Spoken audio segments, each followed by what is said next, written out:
Bien, bonsoir à tous. Merci Pierre de m'avoir invité à participer à cette soirée, à cette conférence. Merci aux précédents intervenants qui ont dit beaucoup de choses sur le TP et qui les ont bien dites. Donc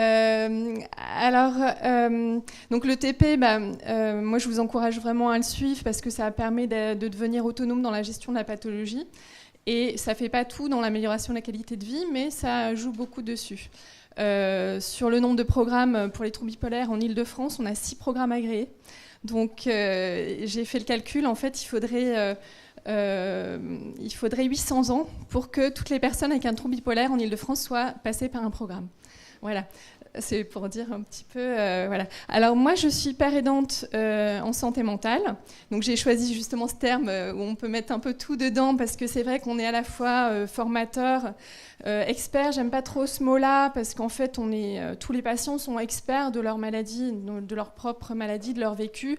Le médecin a aussi son expertise clinique. Il voit des tonnes de patients, donc il a aussi son expertise.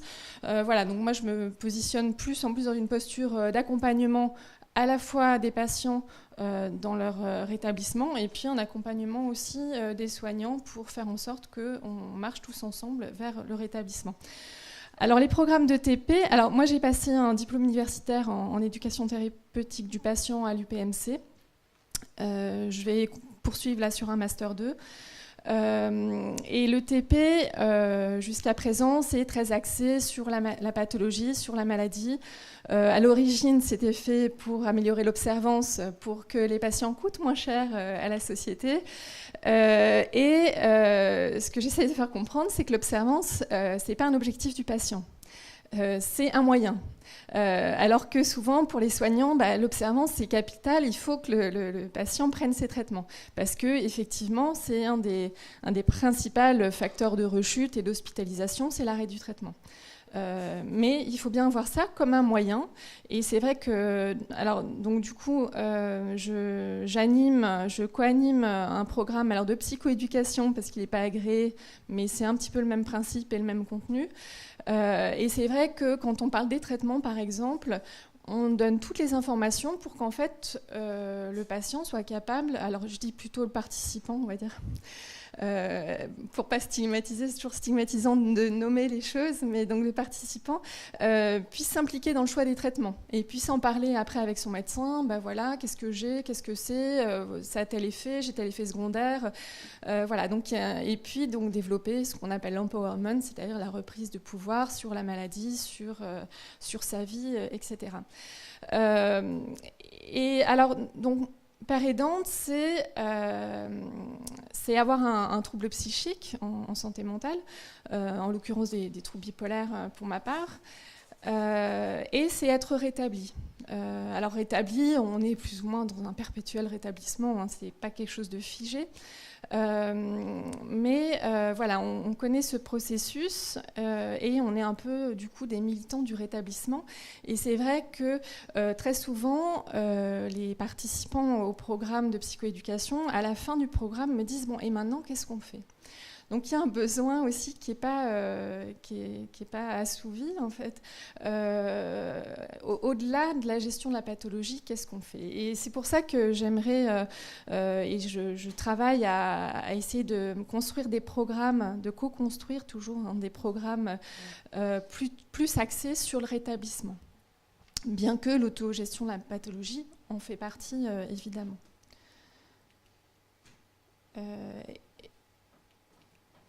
Non, c'est de l'autre côté. Voilà.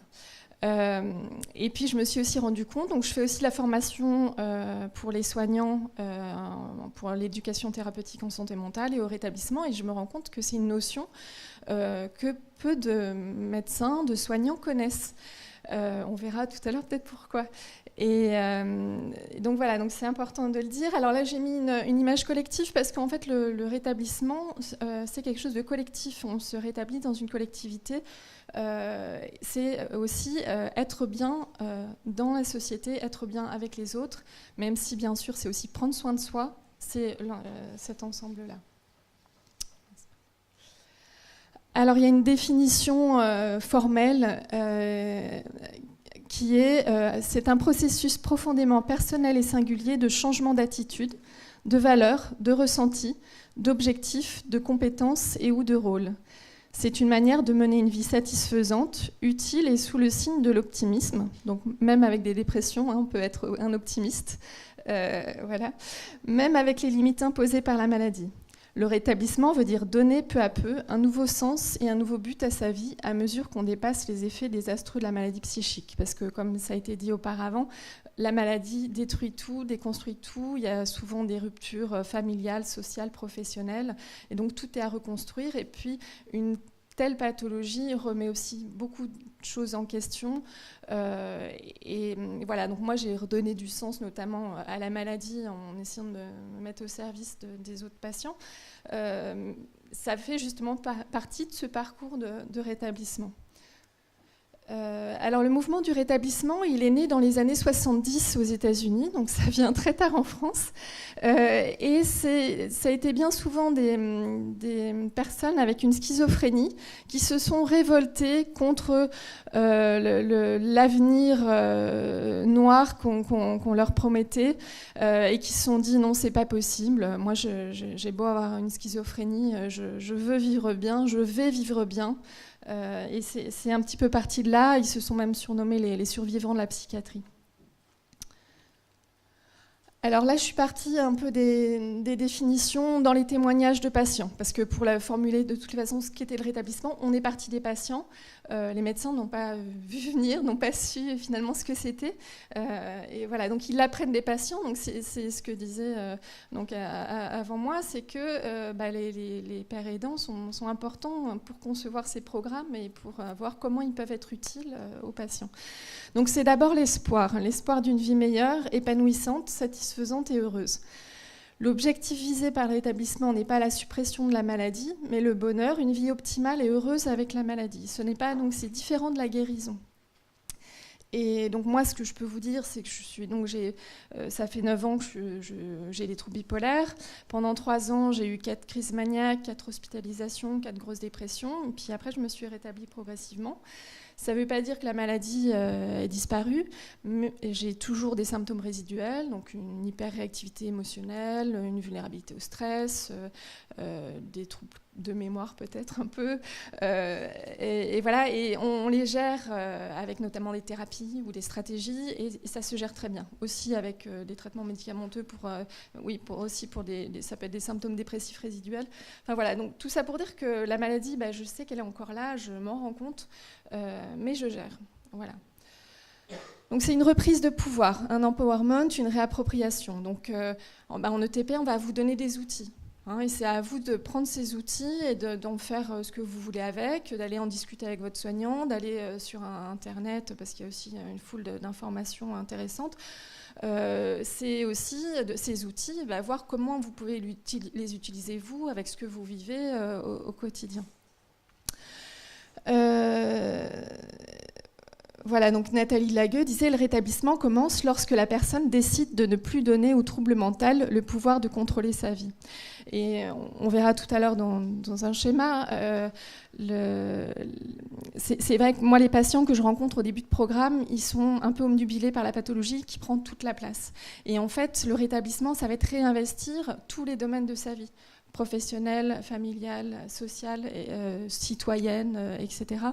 Et finalement, la santé et la santé mentale sera juste une des sphères de la composante de la personne. Et ça, c'est très important. Donc, il s'agit d'une action personnelle et individuelle, une démarche intérieure, un voyage unique pour chaque individu. Il n'y a pas de livre de recettes. Et on vit tous des expériences différentes, on vit la maladie différemment. Voilà. Et c'est vrai qu'en ETP, ce qui est intéressant, c'est la dynamique de groupe est très intéressante. Déjà parce qu'il y a des personnes qui n'ont pas l'occasion d'en parler ailleurs que dans ces groupes-là. Et ensuite, ce que vit quelqu'un peut servir à quelqu'un d'autre, peut avoir un écho et les personnes apprennent à mieux se connaître. Et une meilleure connaissance de soi, c'est, j'ai entendu un certain nombre de personnes avec des troubles bipolaires qui remerciaient d'être tombées malades parce qu'ils avaient appris à mieux se connaître. Et vous allez voir que c'est très bénéfique parce que quand on connaît mieux ses forces et ses limites, on sait vers quoi aller, on sait aller vers ce vers quoi on est capable d'aller. Voilà, donc c'est vraiment un avantage. Donc c'est une découverte de soi, voilà ce que je disais.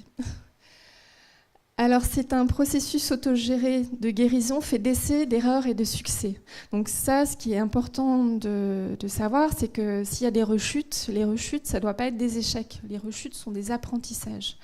C'est comme un petit enfant qui apprend à marcher. Hein. Il se relance, il repart, il se remet sur pied. Quand il est bien accompagné, ça aide.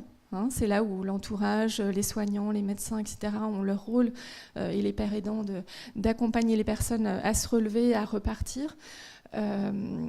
Mais voilà, donc surtout pas prendre ça comme des échecs, mais comme des apprentissages. Donc un apprentissage par l'expérience. Hein, donc on le disait tout à l'heure, hein, vous savez mieux que personne ce que vous vivez avec la maladie. Et c'est pour ça que avoir une relation partenariale avec le médecin, c'est important parce que déjà c'est pas infantilisant, en plus c'est la meilleure façon de bien se comprendre, de bien se connaître, et pour que le médecin réponde au mieux à vos préoccupations. Et un autre point très important, c'est un abandon du statut de malade pour redevenir une personne. Comme je disais tout à l'heure, on est très focalisé au départ sur la maladie. On a cette étiquette de bipolaire. Quand on rentre à l'hôpital, c'est un peu comme ça. Il y a d'un côté les patients voilà, et de l'autre les soignants. Et alors nous, en père aidant, en fait, on brouille un peu les étiquettes et les pistes parce qu'on est un peu entre les deux. Mais ce qui est très intéressant en ETP, donc moi j'interviens avec un psychiatre et une psychologue. Souvent en binôme avec le psychiatre et puis seul aussi, notamment pour parler du rétablissement. Et en fait, je me mets à la fois au même niveau que mes co-animateurs et à la fois au même niveau que les patients. Et je suis juste là pour accompagner. Bien sûr, j'ai une idée de ce qui peut aider les patients, mais les patients eux-mêmes savent mieux quels sont leurs besoins. Voilà. Donc je suis une personne et pas une maladie. Surtout que la confusion, elle se fait beaucoup parce qu'on est dans une pathologie mentale qui influe sur le comportement, sur la façon d'être. Et c'est vrai que c'est important de vous rappeler que vous avez une maladie, comme ça pourrait être une autre maladie, une maladie somatique, et de vous rappeler en temps normal, comment vous êtes, qui vous êtes, quelles sont vos qualités, quelles sont vos ressources. Voilà. Donc c'est un parcours pour se renouveler dans une dynamique de changement, une transformation de soi et un retour à l'état antérieur. Je crois que c'est des maladies qui font qu'on n'est plus jamais comme on était avant, avec moins d'insouciance aussi, mais voilà. Donc la vieille personnalité est progressivement abandonnée et une nouvelle vision de soi émerge. Mais c'est aussi parce qu'on apprend à mieux se connaître. C'est une faculté d'adaptation, capacité pour s'adapter et se remettre du traumatisme psychologique des conséquences de la maladie mentale. C'est aussi une faculté d'adaptation à son environnement. Je crois qu'on le verra tout à l'heure, mais avec la pathologie, il y a le traumatisme à la fois de la maladie, mais il y a aussi le traumatisme des ruptures sociales, familiales, professionnelles. Et il va falloir avoir un changement de regard sur notre environnement qui a pu être très hostile à un moment donné. Les hospitalisations, parfois sous contrainte, etc. Alors c'est aussi la découverte de nouvelles possibilités, de nouvelles ressources. Certes, il y a peut-être des choses qu'on ne peut plus faire ou différemment, avec moins de facilité, mais on peut faire aussi tout un tas d'autres choses. Et je suis bien placée pour le dire, parce que sinon, je n'aurais jamais été père aidante. Donc ça, c'est un exemple, mais voilà. Une prise de risque aussi. Il ne faut pas avoir peur des échecs, encore une fois. Faut oser. Moi, une fois, il y avait une personne qui me disait qu'elle n'osait pas prendre de responsabilité au travail. Bon, finalement, il faut voir qu'est-ce qu'elle risque. D'un côté, elle va s'ennuyer, elle ne va pas se sentir valorisée parce qu'elle ne fera pas des choses selon ses capacités, ses compétences. Et de l'autre, elle risque peut-être une rechute, mais en même temps, si elle essaye d'être bien accompagnée, d'être vigilante, etc., peut-être qu'elle peut y arriver.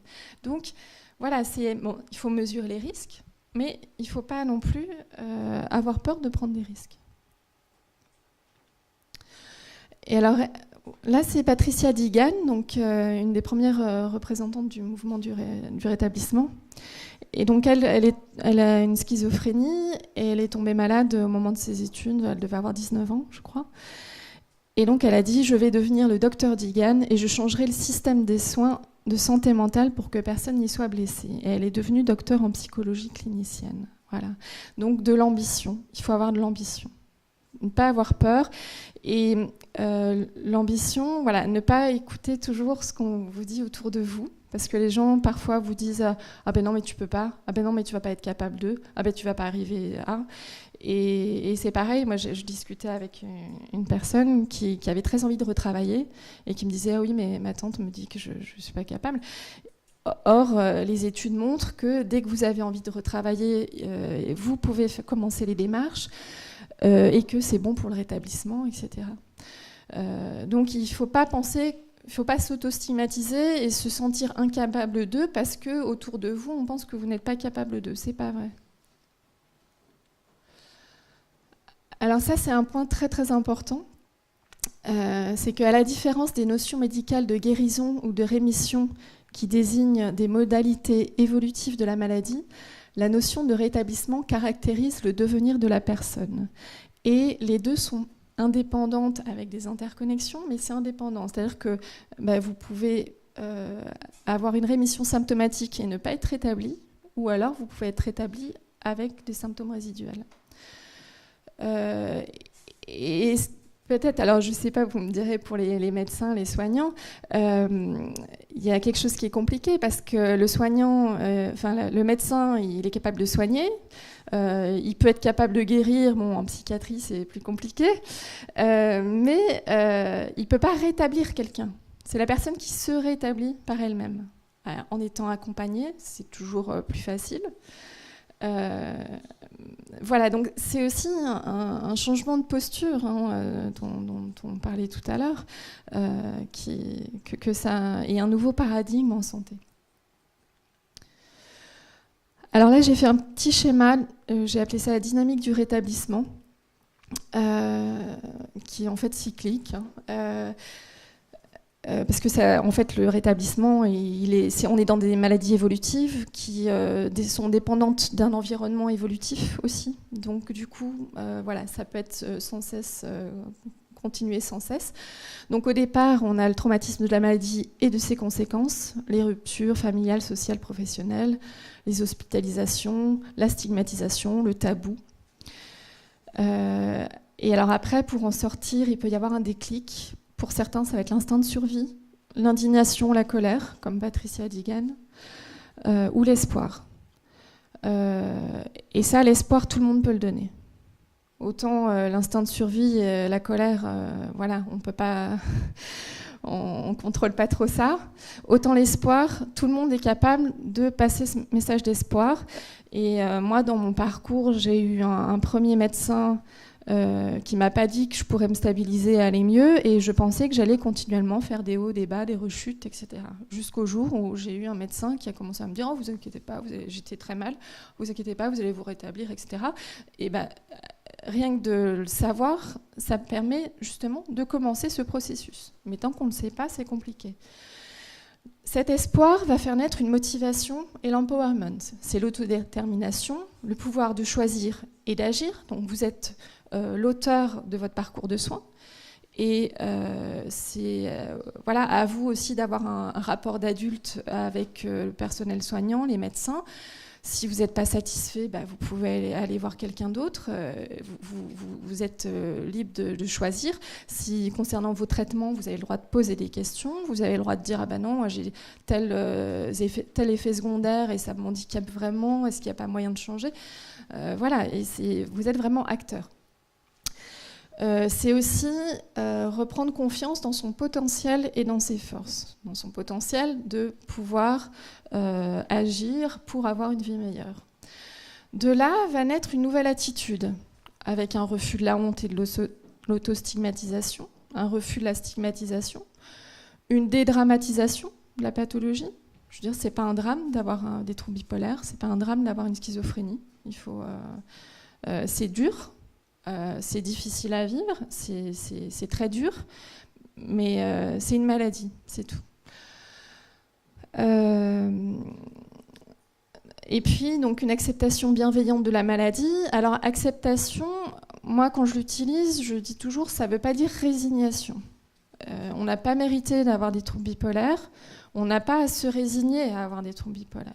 Mais on constate finalement que, bah oui, on a une pathologie, on a des troubles bipolaires, il faut faire avec, et il faut être responsable par rapport à la maladie et bien se soigner pour soi d'abord, et puis... on est aussi amené donc à avoir une acceptation bienveillante de soi et de son environnement. Et c'est-à-dire que même par rapport à la stigmatisation, il faut, si on ne veut pas être trop atteint, il faut aussi avoir un regard bienveillant en se disant ils ne connaissent pas, ils ne savent pas. Voilà. Et c'est aussi une redéfinition de ces valeurs. Qu'est-ce qui est important pour nous finalement? Je suis tombée très bas, j'étais au fond du trou. Qu'est-ce qui est important pour moi? Qu'est-ce qui fait que j'ai envie d'être bien au quotidien? Pourquoi j'ai envie de me battre? Donc de là va naître des apprentissages et des expériences. Alors j'ai mis l'autogestion de la maladie, mais juste là en fait. Mais donc ça va nous aider à prévenir les rechutes, à identifier les facteurs de rechute, les signes avant-coureurs, à s'impliquer dans les choix des traitements et des thérapies, la gestion des symptômes résiduels, les stratégies d'autonomie et le savoir agir. Donc ça, c'est ce qu'on fait en éducation thérapeutique du patient. Il y a une redécouverte de soi, de ses vulnérabilités, de ses forces, de ses talents et de ses ressources, une restauration d'un sens à sa vie, à la maladie, à la souffrance. On redevient une personne et non un malade.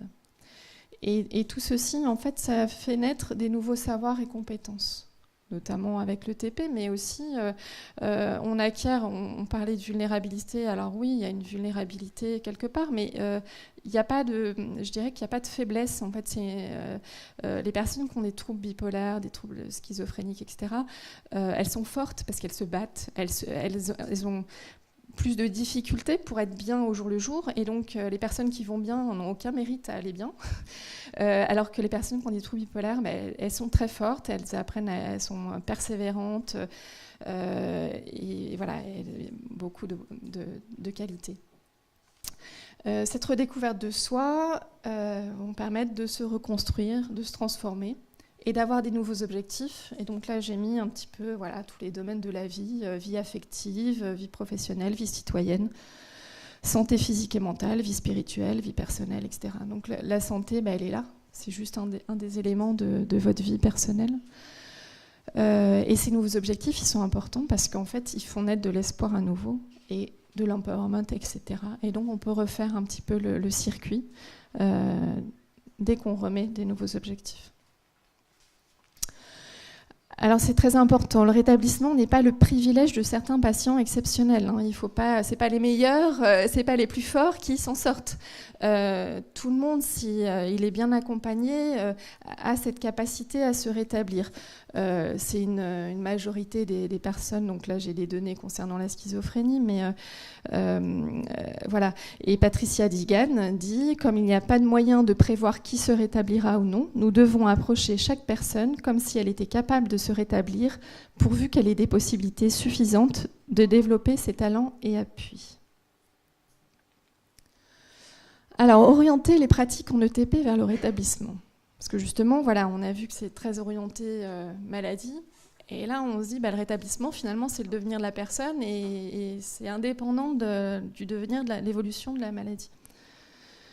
Donc ça, c'est des choses, c'est des pratiques sur lesquelles on est en train de réfléchir actuellement. Donc c'est pas... et bon, c'est juste... Alors, comment favoriser le rétablissement? Déjà, croire dans la capacité du patient à se rétablir. Donc ça, c'est valable pour tous, le patient, l'entourage ou les soignants. D'abord, croire dans la capacité du patient.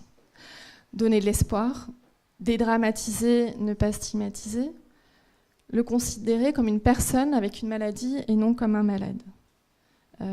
Moi, ce qui m'avait aidé, c'est que j'ai des parents qui étaient un peu dans le déni de la pathologie, mais du coup, ils me regardaient comme une personne normale. Donc, quelque part, ça m'a aussi aidé. Voilà. Donc Patricia Ndigan dit « Je sais qu'il y a des choses que je ne peux pas faire, mais j'ai découvert en sachant cela toutes les choses possibles que je pouvais faire. » Donc écouter et respecter ses choix, notamment concernant ses traitements et son parcours de soins, et mettre en avant toutes les possibilités qui s'offrent à lui. Voilà, c'est là où c'est important en tant que patient de dire vos besoins aux soignants, de dire les patients savent très bien quels sont leurs besoins aussi. Reconnaître sa citoyenneté. Alors c'est vrai que c'est très curieux, on perd nos droits quand on arrive à l'hôpital. On a alors maintenant beaucoup de droits pour les usagers, mais voilà. Et c'est là aussi qui fait que finalement on se sent peut-être moins comme une personne que voilà, parce qu'il y a un peu une perte des droits. Donc reconnaître les compétences et les savoirs, notamment expérientiels, concernant la maladie, et accepter une relation partenariale d'égal à égal et de co-construction de savoirs et de solutions. Et voilà, on appelle ça l'alliance thérapeutique. On travaille en équipe, on est tous au même niveau, à la même table, à essayer d'accompagner le patient. Alors là, on a un patient qui dit vous devez savoir beaucoup de choses concernant des milliers de maladies. Moi, je dois juste faire attention à une seule, c'est à la mienne, donc qui est l'expert entre nous. Voilà. Voilà, donc bon, tenir compte de la dimension holistique de la personne. Ça, j'en ai parlé tout à l'heure. Donc l'encourager et valoriser son expérience et son savoir-faire, ses savoirs. Moi, j'ai des personnes en programme de psychoéducation qui en savent beaucoup plus que moi sur les traitements. Et je suis beaucoup plus à l'aise quand il y a un psychiatre avec moi pour leur en parler, mais ils savent beaucoup de choses. Et c'est vrai que quand j'ai repris le programme, au début c'était très descendant, c'était un peu un cours, les patients levaient la main. Je suis arrivée, j'ai fait des outils pédagogiques, etc. pour faire participer les gens. Et en fait, maintenant, c'est les personnes, les participants qui donnent les réponses. Nous, on complète, mais en fait, à tout le groupe, ils trouvent quasiment la totalité des réponses à chaque fois. Et pour nous, c'est beaucoup plus reposant de faire comme ça. Donc voilà, puis ça favorise aussi l'entraide entre eux, donc c'est très important. Donc redonner confiance pour lui permettre de se sentir capable d'eux, donc c'est ce que je disais tout à l'heure. L'aider à redéfinir ses valeurs, ce qui est important pour lui, ses forces, ses qualités, ses ressources, ses soutiens. Donc, c'est les ressources internes, les ressources externes aussi, sur qui vous pouvez compter. C'est très vaste. Retrouver un projet de vie et des objectifs SMAX. Alors, les objectifs SMAX, c'est des objectifs simples, mesurables, ambitieux, compatibles et stop, c'est-à-dire mesurables dans le temps. Enfin, voilà, qui se mesurent dans le temps. Et définir les étapes qui permettront d'atteindre progressivement les objectifs. Donc, ce qui différencie un petit peu pour moi les programmes, pour orienter un programme de TP vers le rétablissement, ce serait d'essayer de développer cet accompagnement dans les premiers projets des personnes. Sachant qu'on peut là aussi faire un suivi sur le long terme s'il y a besoin, c'est-à-dire que la personne vienne nous voir au bout d'un certain temps en fonction de ses projets. Mais l'idée, c'est plus aussi de donner une méthodologie finalement pour monter un projet et puis qu'après la personne soit capable et puis de l'aider à ce qu'elle soit en position de réussite. Et comme ça, après, qu'elle puisse se sentir capable de mener d'autres projets et de se rétablir. Voilà, donc créer des outils pédagogiques permettant à chacun de participer, de s'exprimer. Alors moi, ça a été utile pour je le disais tout à l'heure, pour les patients atteints de troubles bipolaires, parce que la spécificité, c'est qu'il y en a qui sont un peu up, d'autres qui sont un peu plus down à la même séance, et ça fluctue comme ça sur tout le programme. Et en fait, avec des outils pédagogiques, chacun est obligé de participer, mais il participe librement, je ne les force pas. Et ceux qui ont envie de parler beaucoup, ils sont obligés de laisser la parole aux autres. Et ceux qui sont un peu plus en retrait sont sont incités, en tout cas, on leur propose de prendre la parole. Donc ça favorisait aussi l'échange et l'entraide entre les participants. Je le disais tout à l'heure, il y en a certains qui ne parlent jamais de la pathologie ailleurs, en dehors, avec d'autres personnes. Moi, j'ai aussi des participants qui me disent à l'issue, je savais pas, enfin, je me rends compte qu'on est tous des gens normaux. Donc voilà, donc l'effet miroir, le partage d'expérience, le partage de stratégies, parce que ça, les soignants connaissent moins les stratégies de vie, les stratégies d'autonomie que vous pouvez mettre en place. Et chaque patient a ses propres stratégies, donc c'est très intéressant d'échanger. Moi, j'ai que mon vécu, mon rétablissement, des patients que je rencontre, mais chacun apporte quelque chose. Et c'est aussi valorisant pour les personnes qui viennent au programme, de se dire qu'elles aussi, elles peuvent aider quelqu'un en partageant ce qu'elles vivent. Donc partir de l'expérience des participants, donc c'est important. Donc j'ai eu une expérience où on a une psychologue donc, qui vient parler des thérapies. Donc la première fois, elle vient avec son petit PowerPoint. En plus, on n'avait pas de matériel, donc personne ne voyait rien. Et puis, à l'évaluation, elle a été très mal. Sa séance n'avait pas été très appréciée.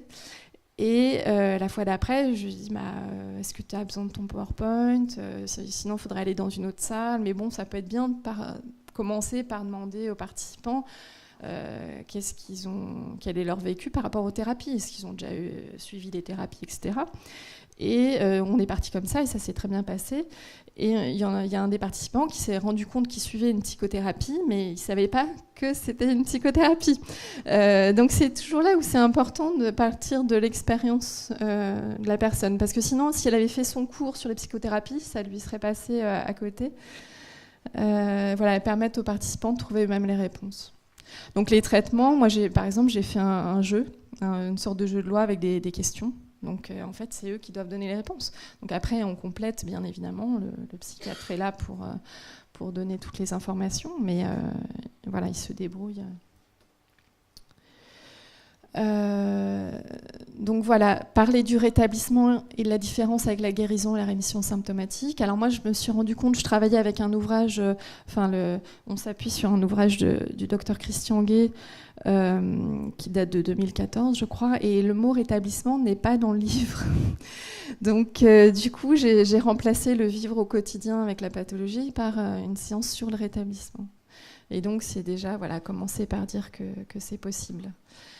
Donc aller au-delà de l'apprentissage de la gestion autonome de la maladie pour permettre aux participants de se reconstruire en poursuivant de nouveaux projets de vie vecteurs d'espoir. Donc j'ai mis psychoéducation plus accompagnement à la redéfinition des valeurs et au premier projet de vie de la personne.